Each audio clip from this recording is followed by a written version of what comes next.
because you could turn it round in the other way and say that a person who has to take the step of being a non-violent man, a man of peace, a pacifist, he would have his vocation and his duty to do in exactly the same way as the kshatriya, the warrior.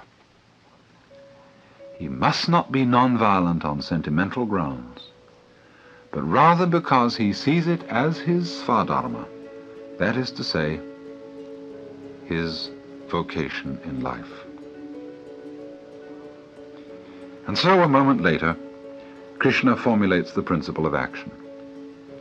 He says, "Therefore arise, O son of Kunti, Arjuna, resolved on battle, treating alike pleasure and pain, gain and loss, victory and defeat. To action alone hast thou a right, never at all to its fruits.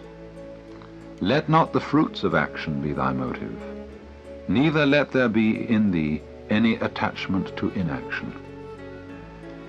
Fixed in yoga, that is to say, in union with the principle, with the self, do thy work, O winner of wealth, abandoning attachment, with an even mind in success and failure, for evenness of mind is called yoga.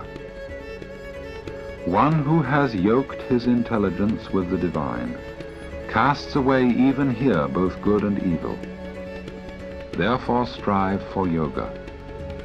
Yoga is skill in action." The principle, you see, which he enunciates is to act without attachment to the fruits of action. To do what you have to do without seeking either evil or good from it. Now, this is simply another way of saying to act without motive. It seems, of course, from our point of view, impossible that a human being should act without motive. In our Western way of thinking about ethics, we judge the quality of an action by the quality of the motive. And the whole notion of an action without a motive at all seems to be extraordinarily foreign to us. But as a matter of fact, if there is no such thing as an action without motive, there is no such thing as a free or moral action. Because so long as we have a motive, our actions are not actions, they're simply reactions. Surely it's obvious that our motives are determined by our conditioning, by our environment, our heredity, our social structure. They give us motives, and these motives of the past determine the way in which we act.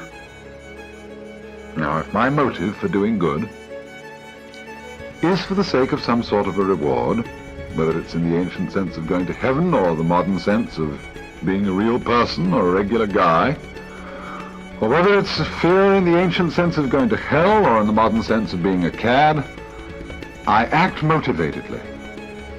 And therefore the things which I do by way of moral action are not actually free. If, as we in the West have rather inconsistently but nevertheless rightly insisted, a moral man must be a free man must be an unmotivated man. In Western Christianity it has always been thought that there is only one unmotivated being, and this would be God.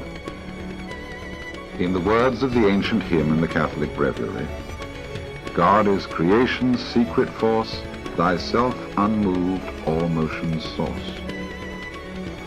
God, then, would be the one who would act without motive, who would act spontaneously from himself without having to be pushed around. The point, you see, of the Hindu teaching is that in reality, each one of us is that unmoved one, that unmotivated one. The root and ground of our soul and mind is the same as the root and ground of this whole universe. Therefore, one in whom this is fully realized can act in an unmotivated way. In studying the philosophy of the Hindus, we have to get used to the idea that it's really an illusion to suppose that every event is motivated, determined, or caused by the past. What they call karma, or causation by the past, is in fact maya, or unreality. For in the Hindu philosophy, the present of the universe, or the eternal now of the universe, is not the consequence of its past, but rather the past is always the consequence of the present, of the eternal now. It trails behind it like the wake of a ship.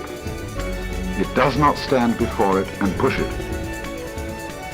And thus, it is through the realization that he is that eternal now